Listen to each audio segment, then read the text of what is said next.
Hi, welcome to Astro Babble, where we babble about astrology. I'm Donna from Donna B Astrology, And I'm Lynda from Scullywag Astrology. and today we are going to be talking about the full moon in Capricorn. Mhm.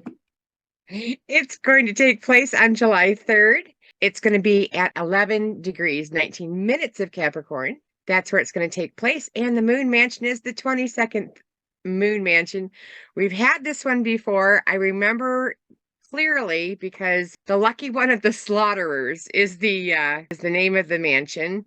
Ptolemy considers it the nature of Venus and Mars. So it's got a little bite to it.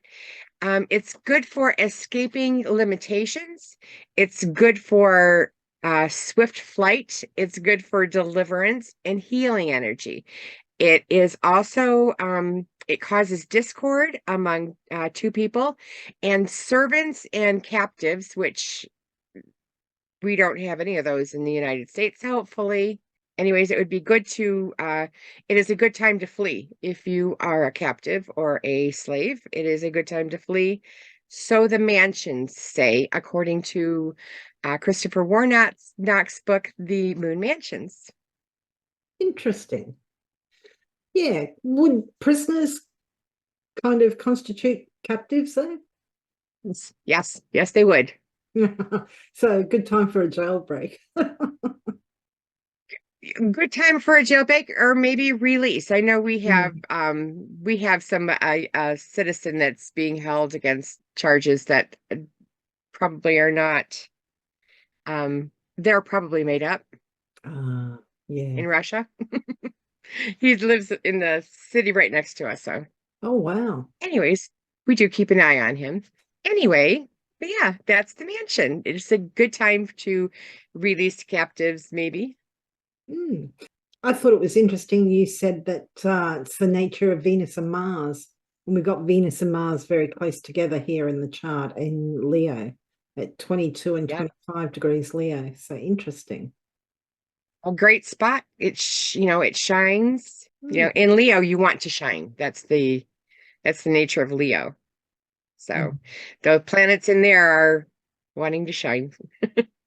And this is a full moon, so it tends to be about culminations, high points, or endings. It's ruled by Saturn because it's in Capricorn, and Saturn is in Pisces, so it's making a sextile by sign to the full moon, which is helpful. Jupiter is trining it, which is nice in Taurus, but Venus and Mars both can't see it. Saturn is a malefic, but it is the ruler of this moon, so I consider that good. I consider it better that it can see Saturn, and at least it's a soft aspect. It's a sextile, not a square or an opposition. And we got Mercury opposite this full moon, 3 degrees away, just under 3 degrees away from it. So, interesting. Yeah, and that moon's going to apply to it within 3 degrees. So, Yeah, it will. no. That Mercury's not awfully strong though. It's combust at the moment. So, well, shall we have a look at the horoscopes? Sounds like a great idea. And we recommend that you listen to your ascendant sign. If you don't understand why that is, we've done a video about that, and I'll put a link to that here. But you can listen to, your sun or your moon sign, but this makes much more sense if you listen to the ascendant sign, as this is what we're doing. We're reading for Capricorn ascendants. We put Capricorn on the ascendant. When we talk about Aquarius ascendants, Aquarius will be on the ascendant. So that's just how horoscopes are written, usually. Anyway, Donna, do you want to Very tell us nice. what us Capricorn ascendants can look forward to? Sure. Okay, the Capricorn ascendants, what you started just a couple of days before Christmas on the 23rd of December, that is when the new moon of Capricorn originally was. So if you can remember back then, whatever you started back then might be coming to fruition right about now. And as Lynda said, this is about culmination. So whatever you put into motion to start back in the end of December will be coming to fruition. The themes that are going around it will be the themes that are about yourself. So the things that you start for yourself, whether it's a new wardrobe, a haircut, something that you're doing only for yourself. This is the house that this applies to. Very nice. And if you are a Sagittarius ascendant, this full moon is happening in your second house. The second house is our income, our finances, and our resources, what sustains us. So there may be, endings or high points related to these topics. So, maybe there's a bonus at work, you've been working towards it and maybe it comes through at this time. Or, maybe you've been saving, maybe for something specific, or you just wanted to, put aside a certain amount of money. Could be a purchase of a resource, or, maybe you're gifted a resource at this time. Something to do with your personal finances and possessions. Very nice. And if you are a Scorpio rising, this is going to be happening in your third house. This is the house of early education, as well as your brothers and sisters. It could also be your community as well. You have the South Node in your first house, so there could be a loss of some kind. It's not associated with the full moon, so I can't speak of it. But this full moon is, culmination of, the in where I am in the United States, school is about to end. So this could be coming to a culmination if kids were starting to, learn a song back in December for this time. It's a good time to have all that stuff come to fruition. It could also do with your brothers, sisters, cousins, your extended family. So anything that would come to culmination with that. Maybe a reunion. It's the summer, July 2nd. Or July 3rd. It'd be a great day for it. And if you are a Libra ascendant, this full moon is happening in your fourth house. The fourth house involves our parents, our home and living situation, and real estate matters.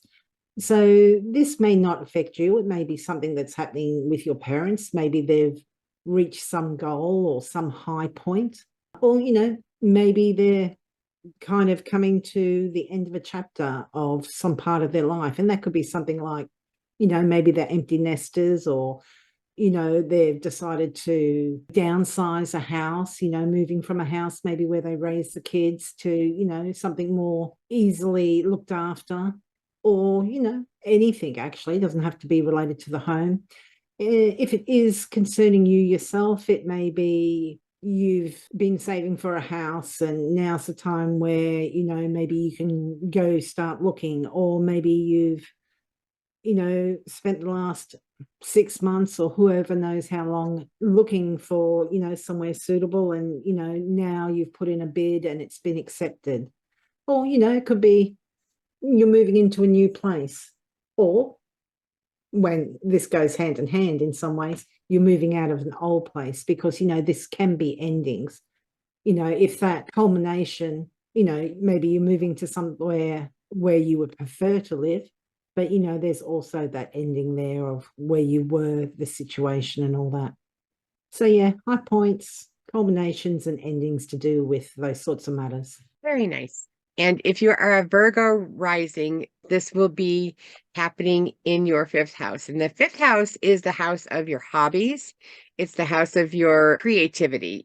Could be children, could be art projects, could be even concerts. If you started trying to get like let's go see a concert, in December, and this might be when that concert is coming up to actually go to it. So it's a very nice aspect for this sign. It's a nice time to have something come to fruition in your fifth house that would have to do with pleasure and that kind of thing. Very nice. Yeah, the fifth house is very nice. Not so nice as the sixth house, which is where the full moon is going to be for Leo ascendants. Sixth house is illness. It's those that work for us, can be co-workers, or if your work is service to others, such as first responders, doctors, nurses, charity workers, and pets. So there may be high points, culminations, or endings regarding any of these matters. It could be that, if you've been battling an illness, hopefully this would be nice if this was the end of it. For culminations, particularly for people in some careers, this could be when you graduate, or when you're accepted into, say, an academy or university or something similar to study the subject. And pets, maybe you get a new pet at this time, or maybe the pet's graduating from obedience school or something similar. Very nice. I like that. Yes. And if you are a Cancer rising, this is going to be happening in your house of the other. It's the seventh house. And this is the house where if you had an appointment that you were, set back at the end of December and it might be coming to fruition, this could also be this is the relationship that you have with one other person. If you have a commitment with one other person, this is where it's going to culminate and arise with the full moon. And if you are a Gemini ascendant, this full moon is happening in your 8th house. The 8th house is to do with mortality and other people's money, share finances and resources. This could include things like an inheritance, taxes, insurance, loans, debts. This could be maybe you're going into business with someone and you're joining finances that way, or, a couple joining their finances together. Could also be, if this is joint finances, it may be an end to those joint finances. If you have a couple that were separating or getting divorced, this might be when a financial agreement comes to some sort of financial agreement is reached. High points, endings, or culminations. For whatever reason, those topics, those issues are more prominent at this time. And if you are a Taurus rising, this full moon will happen in your 9th house. This 9th house is the house of publishing. It's the house of higher education. It's also the house of legal matters as well as religious matters. So if you have anything going on those themes, this is the house that it will happen in. This could also be, if you're a Taurus rising, foreign travel. Because you might have started a trip, like, hey, when it gets warmer, let's travel to here. If you were talking to somebody around Christmas time, this might be it. This might be, if you are a Taurus, this might be when you are traveling. That would be nice. And if you are an Aries ascendant, this full moon is happening in your 10th house. 10th house is a very visible house. So you've got the full light of the moon illuminating this area of your chart. This is the area of your chart that's associated with career and public reputation. It's also honors and rewards, and but also fame and infamy. So there might be something that you've been working on for a long time, something that will gain you some attention, whether that's a project at work, or, this could be, you've been planning a wedding, or, you're giving birth. For whatever reason, you've got more attention on you at this time. So hopefully high points, some sort of harvest, because, that's something else that full moons are associated with. But it can also be endings. So it could be you're leaving a job, or it could be a boss is leaving, because this is also authority figures. But, it may be just some sort of recognition for whether at work or whatever personal projects you're involved in that may gain you some attention. Maybe that's recognized at this time. Nice. And if you are a Pisces rising, this is going to be happening in your 11th house of hopes and dreams. This is also the people that support you. If you have things that you have been hoping and dreaming about, this might come to fruition. If you were whatever you were thinking about at the end of December, this is the time where it would, come to fruition, come to culmination. And when we talk about the things that are happening, it's not necessarily just that day. It may happen for the next fortnight. So that's the time span that we're talking about. And the 11th house is your house of hopes and dreams, as well as, things that support you. Yeah, very nice. And for our Aquarius ascendants, this full moon is happening in your 12th house. 12th house is a hidden and secretive house. It's associated with our undoing. So it can include subjects such as addictions, illnesses that aren't visible, such as mental health, autoimmune diseases. It's places of confinement, such as prisons and hospitals, or places of retreat, such as a monastery. But this is also working behind the scenes, or it can be something a little bit more secretive. Because there is that secretive nature or hidden nature to this house, having the full moon here can be like a little bit challenging, I suppose. It's a difficult house. So if you've been trying to keep something under wraps, this might not be a good time. It might come to light at this time. But this may be something to do with some failing or some personal undoing. I kind of think of it too as sometimes self-defeating habits. Maybe you've been indulging in this, that, or whatever it is. And, maybe this is a time where you decide that you're going to tackle it, or maybe you overcome that. I don't want to say addiction, but that habit or failing or issue at that time. Prisons, hospitals. Actually, we were talking earlier about that moon mansion, and it's good for captives. So good time for release from a hospital or prison or, wherever. 12th house can also be exile, being far from home. This could be just related to that as well. But yeah, this is working behind the scenes, hidden. It's not very visible. So high points, culminations, or endings to do with those topics. Very nice. And the stone I have for this time, it's to me, it's Capricorn. Some people refer to it as that it has astrological references to Taurus, but I think this is closer to Capricorn. This is called a Septarian. It's actually called a nodule. It's not really a crystal. Here it is. This is just a piece of it. It's kind of yellow and brown in color.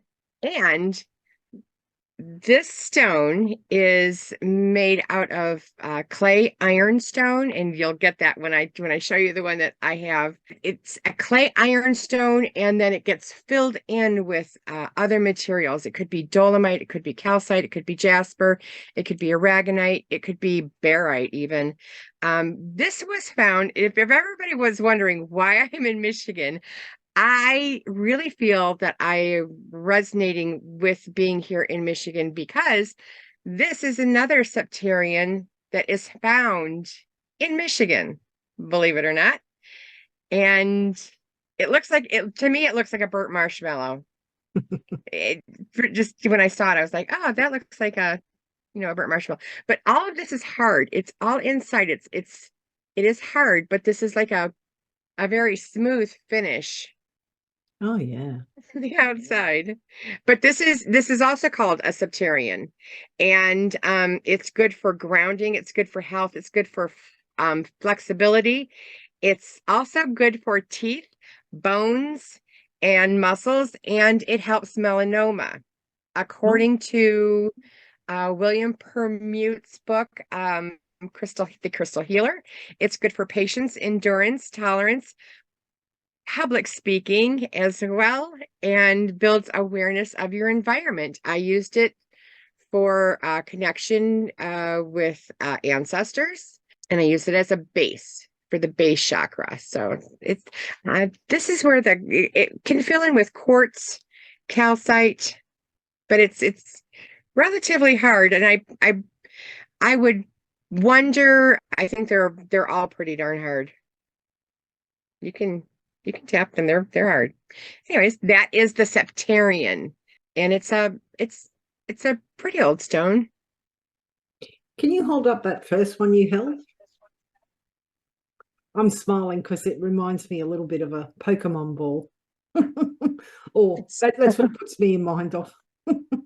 It Color, does. but yeah. It does, yeah. I want to say it's a powerful stone, but it's got a lot of energy to it. Hmm. Not high energy, but just that grounding base energy. Yeah. And that's the Septarian. Hmm. And I will write an article about it and take pictures of it. In the sunlight, when we have it again. Been a while. It's been a long time since we've had sunlight. Very nice. Well, shall we have a look at the upcoming aspects? And there's not that many. We're just whizzing through this podcast. We are. This will be a short one. They are. So the first one that we're going to have is on July 7th because we had the full moons on the 3rd. So we're going 4 days ahead of time. And Mercury sextiles Uranus. That's an ability to look at a problem in a new light. This could also be shocking conversation. Mhm. It could be just a different mindset that you haven't, if you have been faced with a challenge of a project and you're looking for solutions, this would be a good day that you might hit on trying something new to solve that problem. Yeah, innovative thought, exposure to new ideas, original ideas, innovative ideas. I quite like it. Yeah, they should work well together. I think the last time these two made a connection, it was the conjunction. And because they were both in fixed Taurus, then at least Mercury's out in Cancer now, so it's in a cardinal sign. So it's quick to pick up and go with those ideas too. So that's nice. And so the next aspect is going to happen on July 9th. And this is an aspect, Mercury trine Neptune. This is a good aspect to study the arts. It's a good aspect to, I know somebody who wants to get more musical. This would be a great time to pick that up. Your intuition is higher. You're more sensitive to the conversations around you. But yeah, this is good for artsy things, I think. Not necessarily in a Venus way, but more of a more mercurial way. So if you are, if you have a process that you need to do, this is this helps with that. Yeah, great for creativity. And like Donna said, mercurial subjects. So, that incorporates writing, poetry, daydreaming. For many of us, this will just be daydreaming. But yeah, it's nice to Yeah, but we daydream. all need to daydream. That's the only way So, you get, inspired. Well, not the and only just way, to but relax too. It's good to relax. You can't be it thinking is. 100% all the time. So yeah, no, it's very nice. Mercury will still be under the beams at this time, but that's okay. We're not asking it to perform calculus. We just want it to chill. So Very nice. And then the next aspect we have will be Mars enters Virgo. I think that Mars doesn't necessarily like to be in Virgo.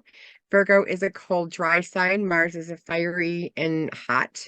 So they don't have a lot of generosity, but they don't have it's not a debilitating sign. It's not in fall or detriment. But yeah, that's about all that I can think of with Mars and Virgo. I would wonder if digestion would be an issue for some people. maybe, yeah. Mars is energy, action, drive, can also be aggression and anger. This is in a sign ruled by Mercury. Where is Mercury at this time? You can see Mercury, so that's helpful. Virgo can be very pedantic and wants things exactly so. So I can imagine people getting amped up and kind of annoyed quite easily because things aren't done exactly right. And it will depend where Virgo is in your chart as well. The area of the chart that has Virgo in it, you're likely to be putting a lot more action, energy, drive, perhaps ambition, but you also have the potential to be fighting more with people and topics associated with wherever Virgo is in your natal chart. But yeah, basically just kind of, even though it's a very, like Mercury, this should be quite a vocal Mars. Yeah, I can see a lot of complaining, a lot of, you didn't do that right. And I'm noticing that Mars is right across by sign to Saturn. So that could be that wanting to go and then being restricted could cause those issues. Saturn is in retrograde, Yeah. but yeah, that might be Yeah. So something to be thinking about. they're actually moving towards each other. Mm-hmm. Yeah. So the first 6, 7, 8 degrees of Mars in Mercury might be more challenging than later in the month. But yeah, this is just, yeah, wherever Mars is in your chart at any given time, and it depends too, if it's setting off anything in your natal chart like other planets. But, it brings more energy, action, drive, but also the potential for anger and aggression. So, if you know your natal chart, have a look, see where Virgo is. Mars will be there till the 27th of August. So what's that? About a month and a half. So for the next month and a half, have a look, see where Virgo is, and just kind of think, well, these people and these topics are probably going to be what triggers me or triggers the anger or aggression or, and if you can think of a way to express that energy more productively, that might be not a bad idea. If you can, there's this energy, you need to use it. So try and use it physically, perhaps, if possible. If it's in your third house and that's the house of siblings, maybe do something active with a sibling rather than, wait for a fight to ball up if necessary. Good advice. Good advice. The next aspect is going to be Mercury opposing Pluto. And I saw that and I was like, oh gosh, yeah, this is going to be, if you have a problem and you're looking for a solution, this would be a good time to go deep into the cause of it. This is asking for any issue to be researched deeply. This isn't a superficial kind of an aspect. This is asking you to look into something on a deeper level. So get ready for that one. It's not bad. It might shine a light on, causes of things, and that could be helpful. Yeah. In-depth thinking, maybe transformative thinking, can be quite challenging though, because it is the opposition. That Mercury is still under the beams. It's moving pretty fast, so it had its cazimi, I don't know, a week or two ago, but it's still traveling at 200% of its usual speed at this time. So it's going to be a day or so that this is going to be a real issue. It's not going to linger around for a long time. But yeah, that Mercury is under the beams of the sun. It's possible too, with that Pluto opposition, maybe a little bit of paranoia. I was going to say cult energy. It's easily to get talked into something that that you don't want to be doing. That's what I'm a I little thought bit when I saw worried. it. You brought up cults on the last podcast, then I was in another meeting today and somebody else brought up cults. It's like, why am I keep hearing about cults? But, I don't know. but yeah, this may, there may be a little bit of paranoia there.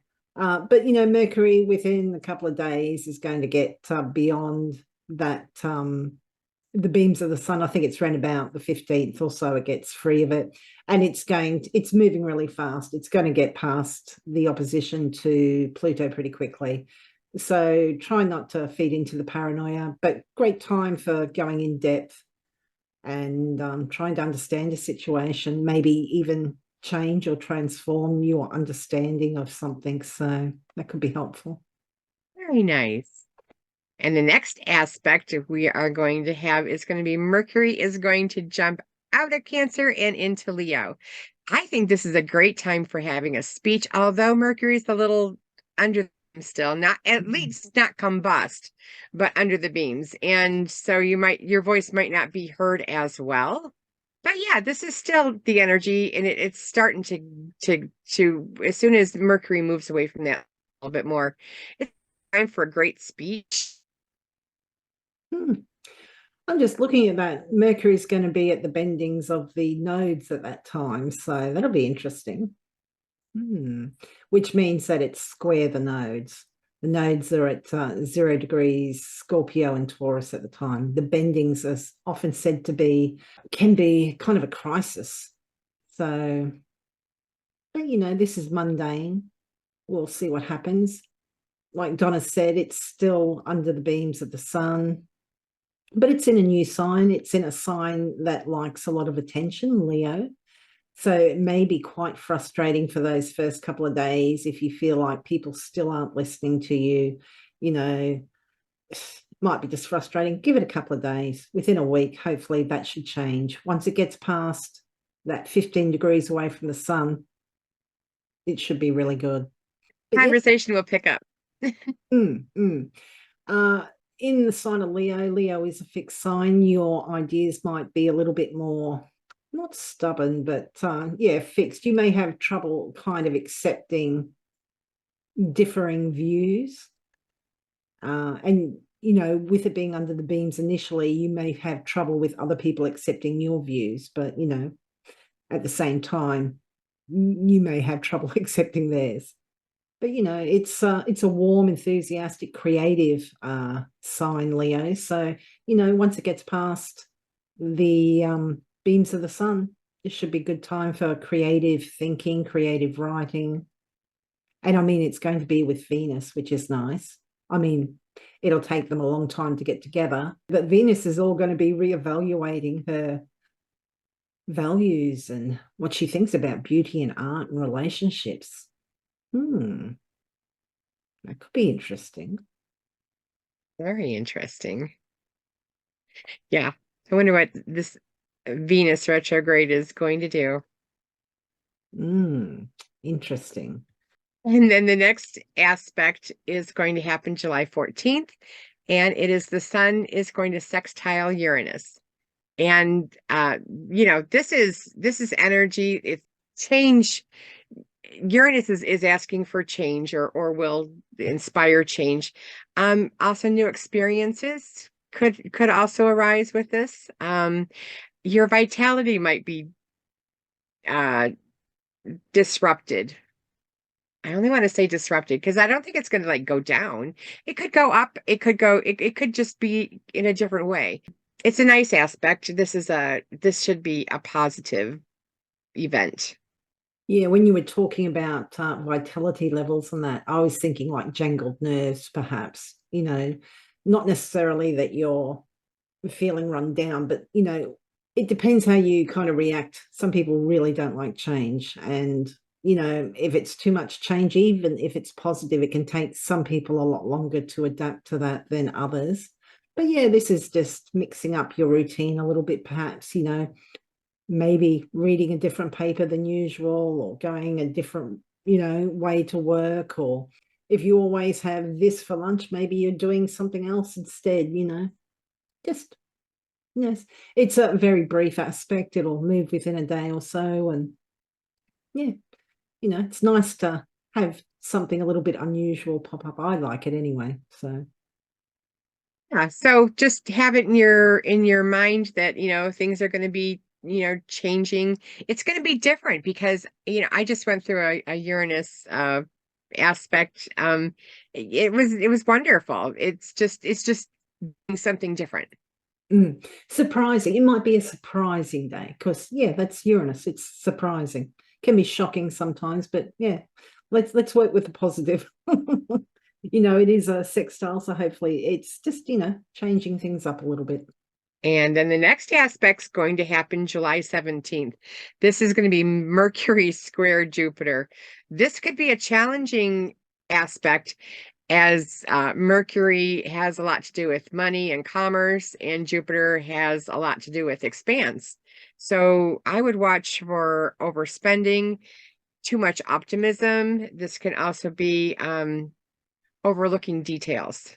So, those are the things that with a square causes action and it causes things to move. So this could be something that if you just like forgot, the milk, you're not going to have cereal for breakfast. It's just like something like that. It shouldn't be too disruptive. These are nice planets. They're not the malefic planets. This is Mercury and Jupiter that we're talking about. So Not too bad, but do be careful of, overindulgence, missing the point.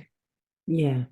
Mercury and Jupiter are kind of opposites. Mercury wants to drill down into the fine detail. Jupiter's the big picture, blue sky thinking sort of thing. Yeah, they're both in fixed signs. So fixed, I suppose they're dependable, but, there can be a reluctance to change your mind and that. Yeah, I see this as kind of overly optimistic thinking. You've got this great idea. At this time, what we've got, Mercury about 17 degrees away from the sun. It's kind of having its voice heard. It's got all these great ideas, but maybe they're just too much. That Jupiter is just kind of like making you think that like all barriers have been removed, that you can go as big and as wide as you want, and yeah, just kind of high in the sky thinking. It's a really nice idea, but maybe not that practical. And that's fine, as long as you don't kind of bet the house on it. Good advice. Very good advice. And Mercury will be traveling at 179.7% of its usual speed. Then it's slowing down again as it's getting away from the sun, but it's still moving pretty quick. So again, you got these ideas, and if you're talking to other people and they're kind of like, oh my God, let's do this, da da da da da. Great idea. Maybe don't get too caught up in it, because maybe when it sees the light of day, it's kind of like, oh, okay, well, it's a nice idea, but maybe not too practical. It's very easy to get carried away with this. I would suppose so. And But then, if you know it's coming in advance, you can fortify yourself, and say, I'm careful of money on this day, and, practice piano on that day. And, that's the whole purpose of doing this, is if you can use these energies, it's wonderful. And then the next aspect is going to happen July 17th, and that is the new moon in Cancer. Moon is ruled by Cancer, so this is nice. It's nearly opposite the Pluto and Capricorn, though. That's interesting. Yeah. Venus can't see it, either can Mercury. Jupiter can, sends a sextile by sign. Saturn is trining it. So this could be interesting. And Mars is sextile to it too. Oh, look at that. Uranus is going to be sextile it as well. They will have just moved over, Ooh.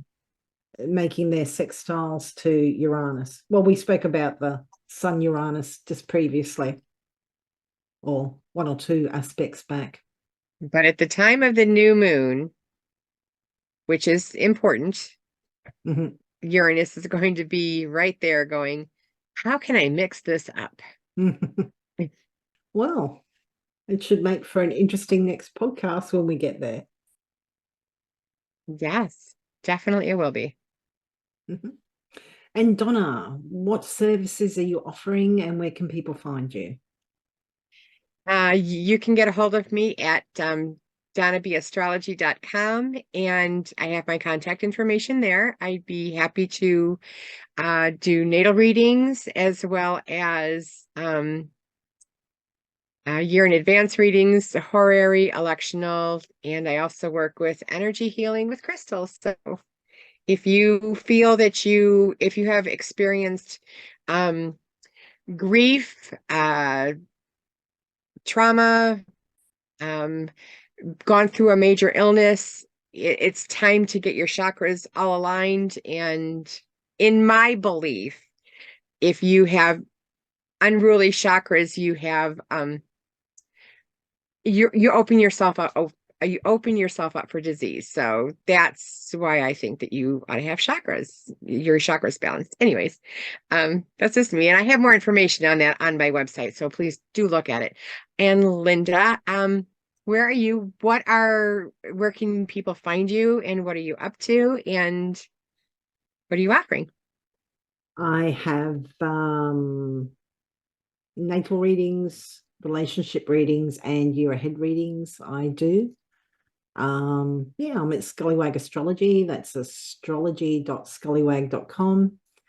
And yeah, the Australian dollar is still really bad, so great time to book a reading if you're interested. Yes, You did and a great reading for me. what was I going to say? Oh, and thank you everybody for leaving your comments and your likes and your shares. We really appreciate them. If you're listening on podcasts, we'd really appreciate if you'd like us or rate us on that. That helps us get further. And yeah, we love reading your comments. Anyway, thank you for listening. Take care. We love reading them. The Thank you. full moon's good for you. Ciao. Bye.